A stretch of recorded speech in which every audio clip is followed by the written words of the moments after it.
یہاں پہ مول بھاؤ ہوتے، سودے ہوتے، دور دراز کی خبریں آتی، اور ان بھانت بھانت کے سرائے کے مالکوں، کاریگروں، سیاحوں، دانشوروں، تاجروں کی بات چیت سے، جس میں فارسی، پشتو، سندھی، پنجابی، برج بولی، کھڑی بولی، پنجابی، ہریانوی، اس سب سے ایک نئی زبان پیدا ہوئی، سرائی کی، یعنی سرائے کی زبان، وہ زبان جس میں بلے شاہ اور بارش شاہ نے بعد میں جا کے شائع کی۔ تجارت کے سلسلے میں بہت سارے الفاظ جو ہیں وہ ہندوستانی زبان میں شامل ہوئے، جیسے کہ ترازو، وزن، رقم، پیشگی، اصل، یہ سب لفظ شامل ہوئے۔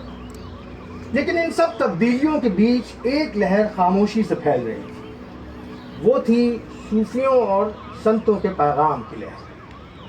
صوفیوں کے خانقاہوں میں وجدآور موسیقی ہوتی، روحانی شاعری کی محفلیں ہوتی، گمبھیر سوالوں پہ سوچ وچار ہوتا۔ صوفیوں اور بھکتی سنتوں میں، خاص کر نگڑی سنتوں میں باہمی تعلقات بڑھے۔ دونوں پاکھنڈ، بیکار کی رسموں، کٹھملا پن کے خلاف تھے اور چاہتے تھے کہ ان کے پیغام سیدھی سادی زبان میں عوام تک پہنچے۔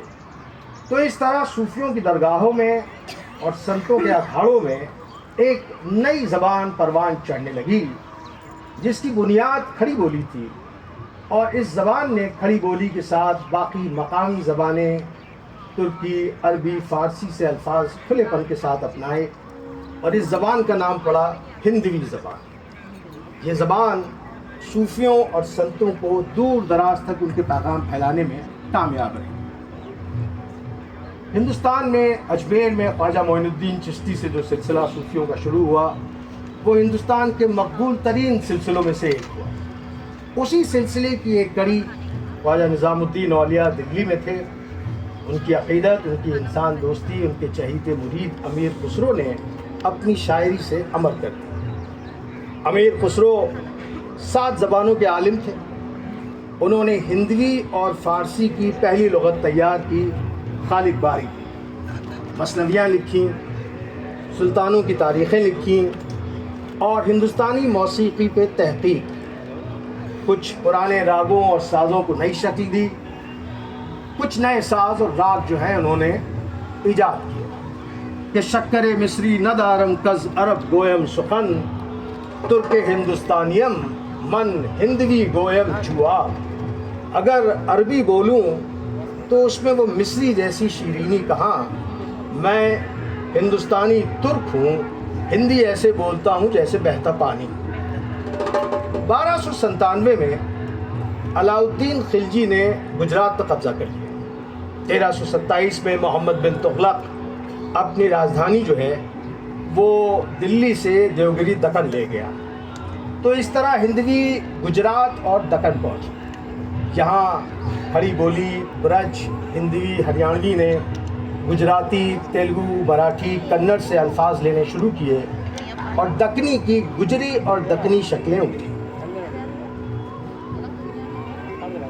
14ویں صدی کے آخر میں تیمور لنگ کے حملے کے بعد گجرات اور دکن کے سلطانوں نے بغاوت کر دی۔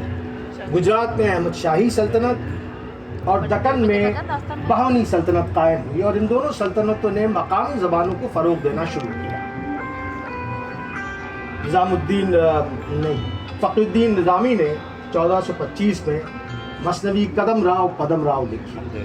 یہ نئے امتزاج کی پہلی مثنوی تھی، جس کی زبان سنسکرت، پراکرت اور باقی زبانوں کا میل تھی۔ سبق آموز کہانیاں تھیں اس کے اندر، لیکن کہانیوں کا رنگ صاف طور سے ہندوستانی تھا، پر شاعری کی طرز جو تھی وہ فارسی مثنوی کی طرز کے اوپر تھی۔ بہمنی سلطنت آخر میں ٹوٹ گئی اور 5 ٹکڑوں میں تقسیم ہو گئی۔ اس میں سے بیجاپور اور گولکنڈہ نے دکنی کی نشو و نما میں نمایاں کردار اپنایا۔ بیجاپور کا سلطان شیخ ابراہیم عادل دوم جگت گرو کے نام سے مشہور تھا، گیروا لباس پہنتا تھا، دیوی دیوتاؤں کی توصیف میں اور حضرت محمد اور خواجہ گیسو دراز کی توصیف میں شاعری کرتا تھا۔ اس نے 59 گیتوں اور راگوں پر مشتمل ایک کتاب لکھی، کتاب نورس۔ ادھر گولکنڈہ میں قلی قطب شاہ اردو کا پہلا صاحب دیوان شاعر تھا۔ اس نے اس زبان میں شاعری کی جو عوام کے نزدیک تھی. پیا باج پیالہ پیا جائے نا، پیا باج یک دل جیا جائے نا، کتب شہ نہ دے مجھ دیوانے کو پند، دیوانے کو کچھ پند دیا جائے نا. قلی قطب شاہ کے ہی دربار میں ملا وجہی اور غواسی تھے. ملا وجہی نے قلی قطب شاہ اور مشہور رقاصہ ڈانسر بھاگمتی کی عشق کی داستان قطب مشتری لکھی.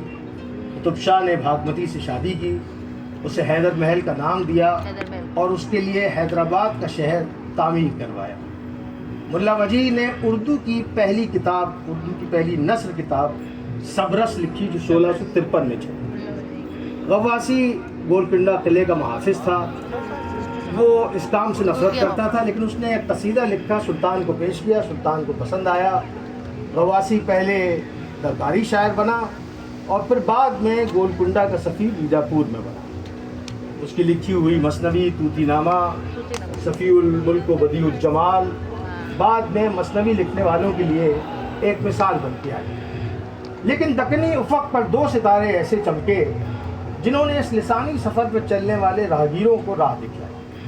ولی دکنی اور سراج اورنگ آبادی.